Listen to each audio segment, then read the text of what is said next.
You're here now to witness, in my opinion, what is like one of the most underrated games that I've played in the last 10 years. 10 years. I played a lot of games in 10 years, guys. This is Sorcery. Okay? No one has ever like heard of this game or played it. I don't know why, but it's incredible. It's a choose your own adventure, like text-based RPG. It's got some real classic fun elements to it. So you're in for a treat. I encourage you to grab a chair, get a nice beverage and a nice snack because we're in for quite the adventure. I don't know. There we are. There it is, baby. You have walked the wilds of Kakabad, through Care and the spiteful Balklands, all the way to Mampang. You have survived traps, thieves, serpents, and vengeful gods, and now it is here. The Crown of Kings. Strap in, guys. It is said the crown was never forged, only found by Chalana the Reformer, a lowly foot soldier who became emperor of the Eastern world. Such is the power of the crown. The air around it crackles with influence. Take it! It is the Crown of Kings. I'm the king. We take it. Your destiny awaits. With the crown in your hands, you will be as powerful as Chalana. The goblins are arming. The giants are waking, and the birdmen carving cruel daggers from stone. War will come, but you will prevent it. But then the image of the crown begins to flicker. You rush forwards. It's a trap.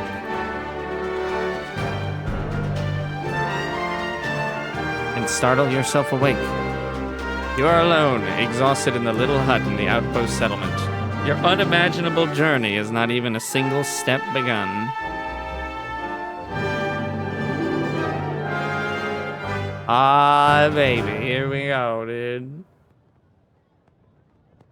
What is sorcery? Is it like Magicka? No, not at all. Not at all. It was a dream, but we'll soon be there. It's like a text-based RPG, where it's like a choose-your-own-adventure text RPG. It's hard to explain other than that. It's a real simple game, but it's very fun. Okay, so we start in Analand, the Northern Passage. I forget even how to, like, move, dude. It is sunrise. You dress, breakfast, and bread in goat's milk and collect the pack and sword from beside your bed. Test the blade, pray for luck, leave the hut. Let's test the blade. Ye old school. Oh, yeah, dude. It's a good time. You pause to test the blade against your thumb. The blacksmith has done well. The edge is keen and draws a narrow line of blood. Outside the hut, you hear the outpost settlement stirring to life. Pray for luck or time to go? Let's pray for luck. We do need some luck. Taking a moment more, you close your eyes and raise a prayer to your spirit guide. This morning, it has the form of a panther. But what will it become once your journey truly begins? A great calm descends on you. Time to go. Time then to depart. You lift back the flap of the hut and step into the early morning sunshine. Okay. We go to the outpost settlement. Let's do it. Eyes follow you as you leave the hut and walk towards the great Shamutanti Wall. The frontiers people of this tiny settlement are well aware of your mission. Greet them or ignore them. We will greet them. We'll be cordial. As you turn to them and bow, some smile in reply but are too afraid to approach. Others make gestures of protection. You are going beyond the wall, so they believe you to be cursed. A man is waiting on the path to the Cantopani Gate, the final doorway between Analand and the wilds of Kakabad. You recognize the sergeant of the Sight Master Warriors. He holds out his hand. Fucking... like perfection early 80s pencil drawings. Is this the same gestures of protection as last time? It absolutely is. Greetings, Sergeant. Or get out of my way. Well, again, we're playing a good playthrough. Greetings, Sergeant. He touches his forehead with 2 fingers. You are almost ready, he says. I have for you a gift from the king. 24 gold pieces. It is all we can spare this time. He holds out a pouch. Take it. Take all 24. I ain't taking half. You accept the gift graciously. Thank you. You should buy yourself some supplies before you pass the wall, the sergeant says, and you must collect your spell book if you wish magic to aid you. Finally, should you wish to practice your swordplay, I will go one last round with you, as he points his staff towards the training ground. Then you're a good person in the game, so you can resume being a bad person IRL. That's my scheme. You know it well. Grimmy, it's good to see you, bud. How you been? How's the storm gating? Let's collect the spellbook first. One of the huts set slightly back from the others is decorated with glyphs and strange symbols. A terrible smell emanates from its doorway. This is the hut of the chief mage. He has been preparing your spellbook for days, reading star charts to work out which spells will be available to you in different locations in the hills and beyonds. Do without the book, go inside. I mean, magic, dude. It's not called sorcery. It's called sorcery. You lift up the flap and go inside. The mage looks up at you with haggard, sleepless eyes, and presses the book into your hands. Do you understand how to use this? He asks. Tell me. I don't remember. It's been a long time. Each spell is crafted through the alignment of 3 stars. He begins. The spell Zap, for example, is made by aligning Zarathustra, Aguris, and Peony. I do love it when they align Peony, dude. But that is not important. What matters is what the spell is called and what it does. Zap will give you control over lightning. Hot will create a fireball. Foff will create a force field around you. Shall I continue? Tell me more. The Law spell is formed from Lilith, Agris, and Wex, and it will allow you to control the will of unintelligent creatures. The Wall spell is quite different and uses different stars. The order matters, you see. Wall will create an invisible barrier. You will find the rest in the book. Thank you.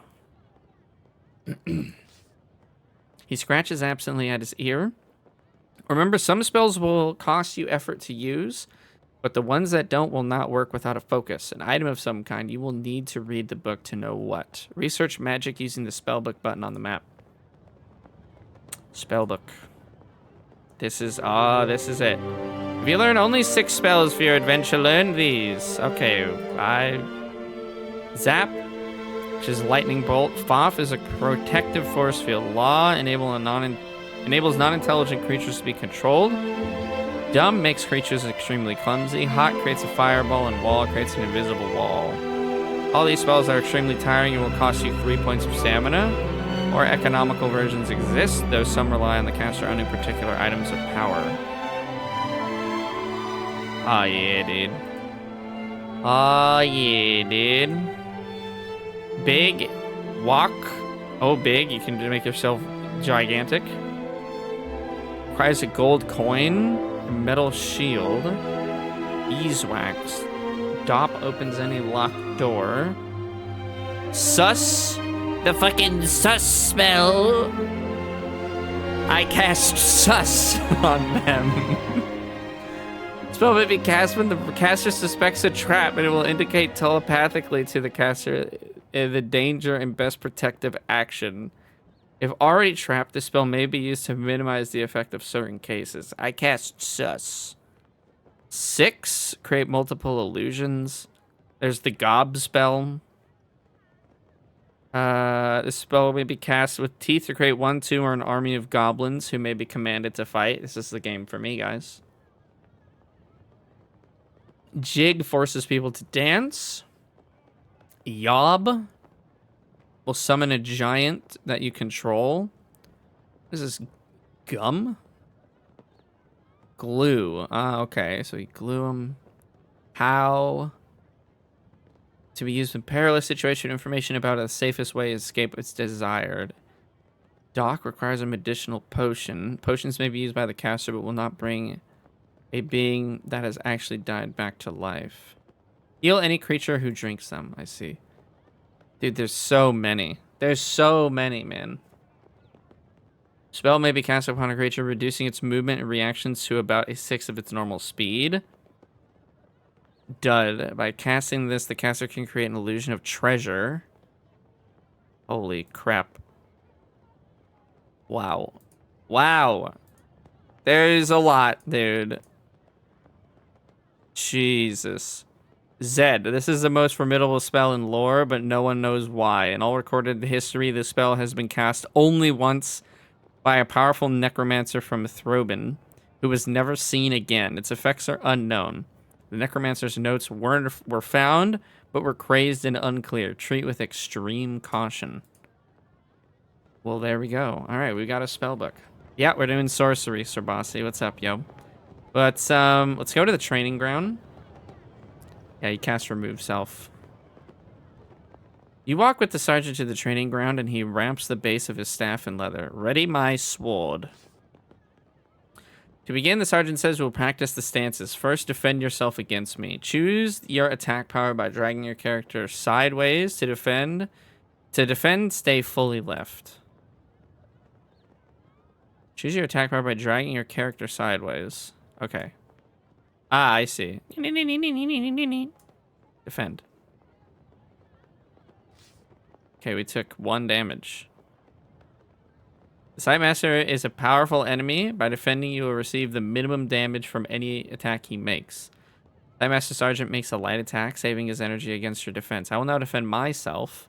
Whatever attack you play will damage me, but a strong attack will use up more power. You should choose a weak attack. Select a weak attack. Move your character a small distance to the right. We'll go for a side swipe. Okay, so if they defend, you deal 1 damage no matter what. Okay.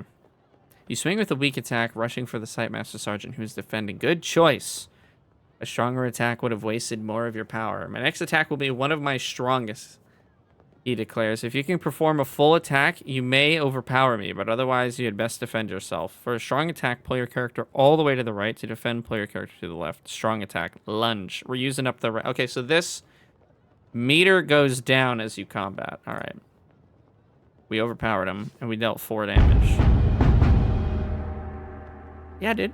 You play a strong attack, overpowering the Sight Master Sergeant again. He bows. You have finished me. Excellent. 1 stamina loss. Skilled sword play. Okay. You seem to remember the basics. Good. Another round. Well, that's enough training. You shake your head. Very good, the sergeant agrees, but if you wish a bout in earnest, then I warn you, I will not go easy on you. He indicates the wider yard where there is space for a true match. Oh, shit. Fight in the yard? Let's fucking... I mean, sure, let's fight in the yard. You head over to the yard to practice a bout of real fighting. The sergeant removes the cloth padding from the base of his staff. This time I will not tell you my intentions. You have to read them for yourself. Be ready. Alright, let's open with a classy defend here. Double defend. I see he's a man of class. The Sight Master bows to you, taps the ground with his long staff, and takes his position. You drop into a defensive crouch immediately. The Sight Master is not to be trifled with. The sergeant covers himself as well. You see the grip change on the heel of his staff as he readies himself to strike again. I'm gonna go with a big play here. We're gonna go with a 6, a cut. We overpowered him like crazy. Hit him with a -2. Time to attack. You rush forward with a deep, heavy slash, overwhelming his own staff swing. You've winged him. Go strong, he acknowledges. He turns his grip to hold his staff more loosely. He seems to be preparing for a simple jab. A chance to overpower him, perhaps? I'll go for another 6, dude. This could be treacherous. Only another -2. Not bad, he grunts, clearly weakening. He feints left. I think we go for a defend. Okay. Got hit with a -1. Oh, we get power back if we defend, and we don't use any. His light blow sails over your head. You escape mostly uninjured. His eyes follow your shoulder. He's probably about to defend himself. You realize a strong hit would be a wasteful blow. I don't remember the combat telling you as much as it is right now. We'll go with another defend to conserve power here. You hold for him and keep your stance. He hangs back and watches you in return. Let's go for a big 7.5er. Oh, yeah. That's a win in my book. Acting quickly, you rush forward with a masterful slash. It is enough to finish him. The Sightmaster throws down his staff. You have me, he declares with a grin. 1 stamina lost, skilled swordplay. I thought maybe we'd get something. Sergeant is grasping for breath. He bows to you once more. Excellent, he declares. Few men have ever bested me. You truly are Adelan's best hope. As he talks, a nearby healer hurries over with a salve, and your health and sergeants is quickly restored. Okay. That was more of a true combat, I suppose. Let's buy some rations. Small traders in the settlement supply the site master warriors with weapons, armor, food, and clothing. You go over with the sergeant to the stall selling flatbreads and cheese. 2 gold pieces per rations. Let's go ahead and go for 2 rations. We've got 24 gold. We could haggle. We're just gonna, let's say conservative at 2 rations here. You hand over your coins, and the man places 2 rations carefully into your pack. You must be sure to eat every day or you will suffer, the sergeant tells you, standing at your side. Eating more will give you extra strength, but is not necessary. Okay, that was it. Check the contents of your pack. How do I... It says 2 rations here, so I guess that tells you. Gorilla. Okay, nothing. Items. Rations, 2 meals. I love the simplicity of the game, man. It's literally just like, you've got 2 rations. What more is it that you need to know, fucking dork? Did we not tell you you need to eat? You reach the foot of the mighty gate. It is sealed. The sergeant places 1 hand on the wood. The gate has been locked for some time to deter raiders, he tells you, but you will have no difficulty. The stars in this place allow for the DOP spell to be crafted. Alright, so this is how spellcasting works. I remember this. You have to, like, pick letters and have them in order, and you don't always have all the letters. So you can, like, any letter you have the ability to do, you also have to remember what they all do. So, like, hot is the fire one, zap is the lightning one. I think it's DOP is what opens the door. DOP it is. Okay, it does tell you at the end. Cast it. You weave the spell. One by one, the great tumblers of the door begin to creak and groan. Then the hinges turn with a noise like hail on a canvas roof. These gates have not reopened since our last champion was lost, the sergeant says. I wish you more luck than he. Perhaps you will even meet him on your travels. I fear he is dead. If I overtake him, then he is too slow. That does not concern me. I fear he is dead. Sightmaster nods, peering at something on the horizon. I believe he is returning, but transformed. I hope you do not meet the same fate. He stands back from you. Enter the gate. Together you step into the shadow of the wall. One last word, he declares. When you have the crown, find the highest point you can find. We will be watching. I understand. I will not wish you a safe journey to Care, for the way ahead will not be safe, the sergeant murmurs as he peers into the distance through the open gate. The Sightmaster warriors are selected from birth for their incredible power of telescopic vision. Cannot help but wonder how far he can see. Tell me what lies ahead. This path leads to Cantopani, a settlement of traders, though most are rogues and thieves. You should be there before the sun has reached its peak. From there, 3 routes lead to Kristatanti. These are hard words for me. But no single route is safe. Kakabad is full of devils. And beyond Kar? I cannot see so far, he says, but once you have crossed the city port of traps, you will enter the backlands. They say that day and night there are controlled by forces other than the sun. And from Care, too. Your progress will be watched. It is time to go. Striding away, you pass through the gate. The faces of the folk watching your departure reveal the hopes that rest on you and your quest. The early morning air is crisp, and the rising sun paints the slopes in shades of peaceful beauty, concealing the evil that lies ahead. And we begin our journey.